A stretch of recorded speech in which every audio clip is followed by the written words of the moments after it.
Buenas noches, mi nombre es Otoniel Medina. Hoy le vengo a hablar sobre la atenuación fotónica. Eh, la atenuación fotónica es la pérdida progresiva de la energía del haz a medida que atraviesa los tejidos. Eh, la atenuación produce por dos fenómenos básicos, a saber, eh, conversación de energía mecánica, el calor por fricción y por modificar el haz debido a dispersión, refracción y reflexión. Las diferencias entre los coeficientes de atenuación lineales de los tejidos son responsables del contraste en tomografía porque cada tipo de tejido interactúa de manera diferente con los rayos X. Esta interacción depende de factores como la densidad, el número atómico y la composición de tejidos.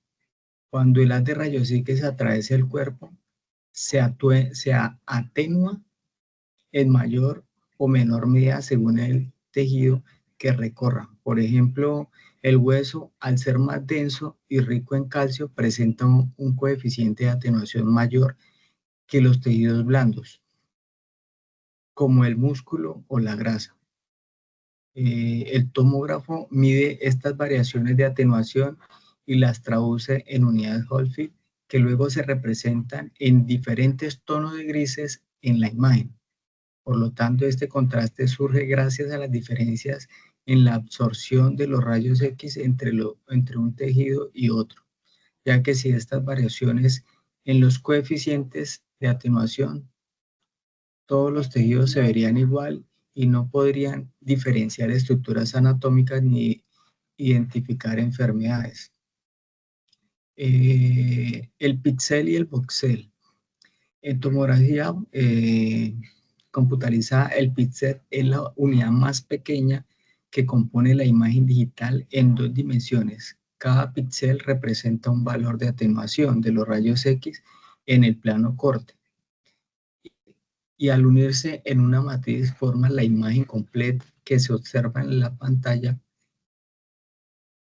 Por otro lado, el voxel corresponde a la extensión tridimensional de ese píxel, como el grosor, el corte, de modo que cada voxel representa un volumen dentro del cuerpo del paciente. Gracias a los voxeles, la tomografía computarizada permite realizar construcciones en 3D que ofrece una visión más completa de las estructuras anatómicas.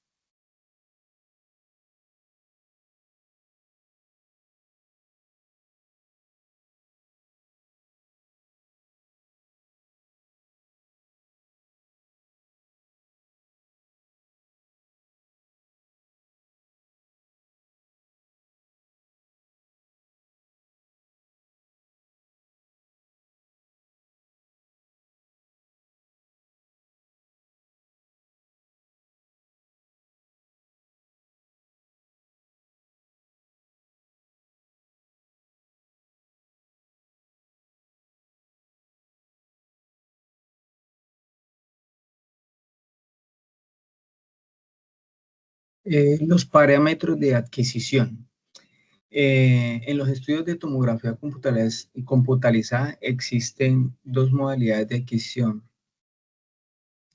que son eh, la modo secuencial y el modo helicoidal. En el modo secuencial es también llamado como axial y consiste en que la mesa avanza hasta una cierta posición. Esta se extiende y es allí donde se adquiere el corte. Este proceso se repite sucesivamente y ofrece alta calidad de imagen, aunque requiere un poco más de tiempo y puede que los cortes queden más separados. En el modo helicoidal, en este modo la mesa se mueve de manera continua mientras el tubo de rayos X gira alrededor del paciente. Se genera una trayectoria en espiral, lo que permite cubrir grandes volúmenes en menos tiempo y así facilitar la reconstrucción multiplanar. Aunque en este modo se recorre más riesgo de artefactos si el paciente se mueve. Buenas tardes para todos. Mi nombre es Sebastián Cubíes. En el momento estaremos hablando de lo que son las reconstrucciones. Empezamos por el multiplanar. En su descripción es que permite reconstruir imágenes en otros planos, como lo son el sagital, el coronal y el oblicuo, del cual a partir de este podemos tener cortes axiales originales, como lo son en ciertos usos, como lo pueden ver aquí en la imagen al lado, recorte axial, sagital y coronal, en el cual usamos este más que todo por la columna vertebral, cráneo, pelvis o traumatismo. La imagen de acá es un infarto en base subaguda en territorio de ACM izquierdo.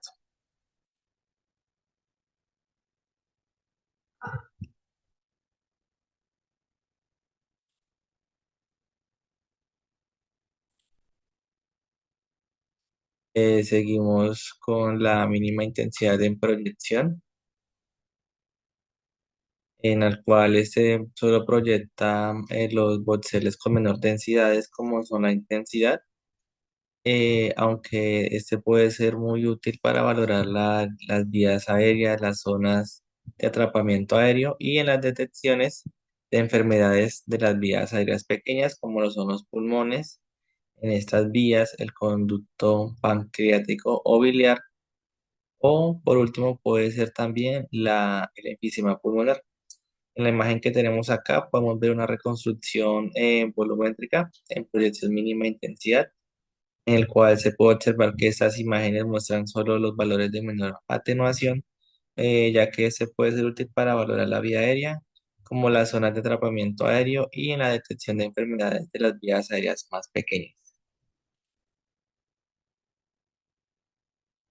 Tenemos la reconstrucción volumétrica. En esta se utilizan todos los datos de volumen escaneados para generar una imagen en 3D, ya que esta puede ser más detallada, realista y manipulable, en los cuales en los usos podemos ver una evaluación quirúrgica, algunos modelos anatómicos o la reconstrucción facial por traumatismos, el cual aquí en imagen podemos ver una reconstrucción tridimensional en la anatomía de la vida aérea. Tenemos la reconstrucción de superficies sombreadas, en el cual se muestran unas imágenes en 3D también, al igual que la otra, basadas en superficies, aplicando un umbral de densidades, como el ejemplo que tenemos aquí en la imagen es el hueso, y agregando luces y sombras para profundizar. En esta se usa más que todo por ortopedia, por cirugía maxilofacial, ya sean por cráneos o prótesis. En la imagen que tenemos acá podemos ver la representación de una forma tridimensional de los órganos que tienen una superficie idéntica.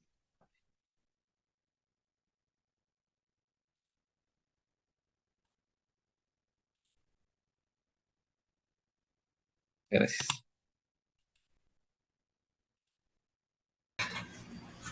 Buenas noches, mi nombre es Carolina Cero. En esta hora le voy a presentar los parámetros de reconstrucción de la imagen. En ella encontramos el scan FOD y el display FOD. El scan FOD es el área anatómica adquirida durante el barrido y el display FOD es el área seleccionada para visualizar y reconstrucción. En esta imagen podemos observar el círculo que vamos del scan FOD para radiografiar y el display FO es el área de la reconstrucción de la imagen. En este caso sería el hombro. Un pequeño ejemplo. Puedo elegir un scan FOD largas body para estudiar un encéfalo y luego hacer un display FOD de 25 centímetros para visualizarlo. Sí, pero no es recomendable. ¿Por qué? Porque irradia el área mayor y además la resolución disminuye debido a que el scanfold grande, el tamaño de voxel y el píxel es grande. Es como radiografiar un dedo en un chasis de 35 por 43 centímetros, el resultado de un dedo pequeño en una placa grande. Para ver el dedo en un tamaño acorde debemos magnificarlo y esto reduce la resolución. Lo mismo pasa en tomografía, se debe elegir el DisplayFold y un scaffold acorde al área anatómica para el estudio. Una breve historia del desarrollo de la tecnología TAP. En 1970 y 1971, Gregory Humphreys obtiene la primera imagen de tomografía del cerebro humano con un escáner experimental. En 1972 se representa el primer escáner comercial. Solo hacía cortes de cráneo y tardaba horas por imagen. En 1979, Humphreys y Corman reciben el Premio Nobel de Medicina por su aporte a la creación del TAP. En 1980, la introducción del movimiento helicoidal y espiral, el tubo gira mientras la mesa se mueve. Se mejora la velocidad y cobertura anatómica. Aparecen las primeras imágenes en 3D básica.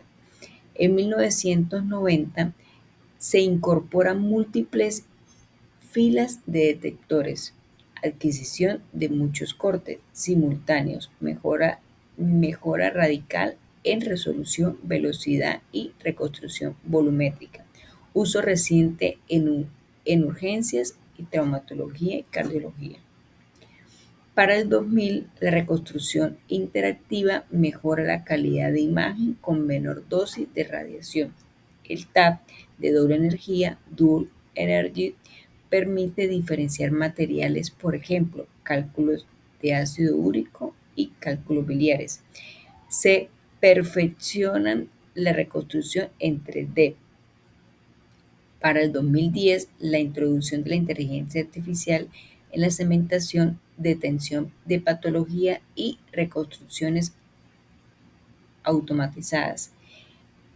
Escáner ultra rápidos y cardíacos pediátricos de dosis ultra baja, desarrollo del TAC, espectral photocounting y nuevas técnicas post-procesamiento.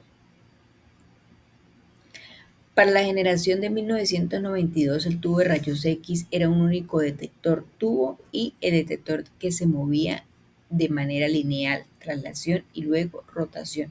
Tiempo de adquisición por corte de 4 a 5 minutos, uso principal de estudio de cráneo. Podemos observar acá la imagen de la rotación y la traslación y detección de imagen. La segunda generación de los 1970, la introducción de múltiples detectores en abanico de 30 a 60 grados, movimientos lineal más rotación, pero mucho más rápido, tiempo de exploración de 20 a 90 segundos por corte, mayor resolución y menos artefactos. En la tomografía de la tercera generación está la fuente de rayos X, la rotación y el ángulo de detectores. Para la tercera generación, a finales de los 70, el haz de rayos X en abanico amplio, gran número de detectores en arco que giran junto con el tubo alrededor del paciente, adquisición rápida por corte, en base de muchos equipos actuales. Están la tomografía de la tercera generación, la fuente, la rotación y los anillos de detectores. La cuarta generación, a los inicios de los 80, detectores fijos en un anillo completo alrededor del paciente. Solo gira el tubo de rayos X, mayor velocidad y estabilidad de la imagen. La cuarta generación son las que se consideran las principales en la evolución inicial del TAP. Después se desarrollan otras tecnologías como la quinta, ultra rápida, y la sexta en helicoidal aspiral, y la séptima, multicorte o multidetector, que ya corresponden a etapas más modernas. Gracias. Buenas noches, soy Jesse Adriana Ponteforero, estudiante en Tecnología en Radiología, Imágenes y Diagnósticas, y en el punto 2 de la actividad de altas tecnologías voy a hablar sobre el punto 2 de parámetros de adquisición. El cuestionamiento es el siguiente. En los estudios de tomografía computarizada existen dos modalidades de adquisición. Revise las referencias bibliográficas del módulo 4 del módulo 6 del Manual Técnico Superior para la Imagen y la referencia bibliográfica tomográfica computarizada dirigida a técnicos superiores e imagen para el diagnóstico y complete la siguiente tabla. Tabla 2. Modos de estudio de tomografía computarizada. Modo secuencial, modo helicodial. Descripción. Modo secuencial, adquisición corte a corte. La mesa se detiene mientras el tubo gira y se obtiene un corte. Luego la mesa avanza y se repite el proceso. El esquema explicativo sería una rotación, adquisición de un corte, desplazamiento de la mesa y siguiente corte. Modo helicoidal, el tubo rota continuamente mientras la mesa se desplaza de forma continua generándose una trayectoria. El tubo rota continuamente mientras la mesa se desplaza de forma continua generándose una trayectoria helicoidal del haz y permitiendo adquisición volumétrica continua. Listo. Energía de haz de tensión o voltaje de tubo. La energía de los fotones y su poder de penetración se determina por la diferencia de potencial entre el cátodo y el ánodo. En la mayoría de los equipos de tomografía, el operador puede ajustar la tensión del tubo, que se conoce como pico kilovoltaje. La manipulación del kilovoltaje es más limitada de la MA, haciéndolo habitual utilizando entre 120 y 140 kilovoltaje en un adulto, mientras que para un paciente pediátrico bastan con 80 kilovoltajes. Un kilovoltaje más bajo aumenta el contraste de la imagen, especialmente con medios de contraste yodados, pero tiene menor penetración. Un KB alto más alto disminuye el contraste, pero tiene mayor poder de penetración, lo que es útil en pacientes más grandes. Teniendo en cuenta este concepto y posterior a la revisión bibliográfica de la unidad junto con este enlace, para cada uno de los siguientes escenarios clínicos completa la tabla eligiendo el nivel de KBA más adecuado, bajo, estándar o alto, y justificando tu elección en una frase basándote en un objetivo de estudio y caracterización del paciente. Tabla 3. Caso clínico. Angiotomografía para descartar una embolia pulmonar en un adulto de 70 kilogramos. El objetivo es maximizar la visibilidad del contraste yodado. Esta se utiliza una estándar de 120 kilovoltajes en equilibrio entre penetración y contraste yodado. Este caso de tomografía de abdomen es un paciente obeso de 140 kilos. La preocupación es asegurar la penetración de haz y evitar artefactos.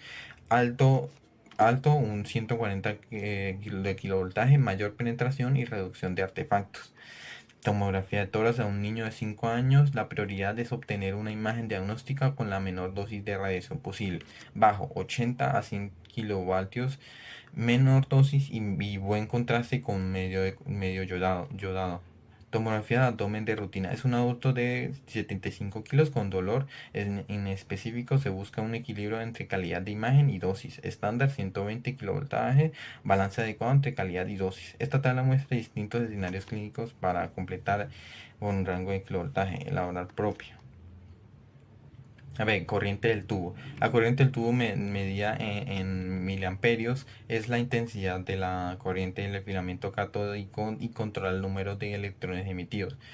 Existe una relación lineal con la dosis. A menor amperaje, más ruido en la imagen, por lo que su calidad es vera afectada. Es posible disminuir el amperaje en 50% sin disminuir la calidad diagnóstica de la imagen. El producto de miliamperios por el tiempo de exploración se conoce como miliamperios por segundo, MAS. Teniendo en cuenta este concepto y posterior a la revisión bibliográfica en la unidad junto con el enlace, para cada uno de los siguientes escenarios clínicos completar la tabla. Más adecuada, bajo, estándar, alto, y justificar tu elección en una frase basándote en el balance entre calidad de imagen, ruido necesaria y la dosis de radiación. Caso clínico 1. Tomografía de abdominal para detectar pequeñas metástasis de bajo contraste en el hígado. La visibilidad de lesiones sutiles es la máxima prioridad. Nivel de MEA alto. Justificación: se requiere menor ruido para detectar lesiones de bajo contraste. Tomografía sin contraste para buscar cálculos renales muy densos. Es un paciente joven de 65 kilos. Un miliamperios estándar. Los cálculos son densos y visibles sin MAS alto. La tomografía de tórax es un paciente muy grande y musculoso, 130 kilos. El objetivo es obtener una imagen de calidad diagnóstica sin que salga excesivamente granulosa. Un nivel de MA alto, mayor señal para evitar ruido excesivo. Tercera tomografía del seguimiento para un nódulo pulmonar en un niño de 10 años. El nódulo es visible y solo se necesita confirmar su tamaño. Un MA de 1 mA bajo. Control se prioriza reducción de dosis. C. Factor pitch. Factor de paso o de desplazamiento. El pitch o factor de paso es una tomografía computarizada helicoidal. Se define como pitch es igual a desplazamiento de la mesa por cada giro de 360 grados sobre grosor de haz de rayos X. Este valor indica cuál separadas están las espiras de la trayectoria y helicoidal que describe las de rayos X alrededor del paciente. Pitch 1, la espiral está muy justa, mayor resolución para mayor dosis de radiación y más tiempo de escaneo. Pitch 1 es cobertura justa sin superposición ni espacios. Pitch mayor a 1, las espiras están separadas, menor resolución, menor dosis y escaneo más rápido. La figura nos muestra ilustración en la que se muestra la variación en la morfología de la espiral en la función de pitch. A. Pitch alto en la hélice separada. B. Pitch bajo con la separación mucho más próximas, tomando en un manual para técnico superior de imagen diagnóstica de medicina nuclear. Teniendo en cuenta este concepto y posterior a la revisión bibliográfica, en la unidad cada uno de los siguientes escenarios clínicos somete la tabla. Se debe seleccionar el valor de pitch más alto, bajo, estándar y alto para cada caso. Elige el nivel de pitch más aprobado, justificando tu elección en una frase, considerando el equilibrio entre calidad de imagen, dosis, radiación y tiempo de escaneo. La tabla 5, explicación de pitch. Caso clínico 1. Tomografía de abdomen Tomografía del abdomen para caracterizar una masa hepática sospechosa se requiere alta resolución espacial. Selección de pitch. Esta sería un bajo -1, mayor resolución espacial para caracterizar la lesión. Tomografía de cuerpo completo es un paciente politraumatizado e inestable que se necesita rapidez diagnóstica. Un politest superior a 1, rapidez diagnóstica, menos tiempo de exploración. Tomografía de tórax de seguimiento en un paciente pediátrico con fibrosis quística si se busca minimizar la dosis.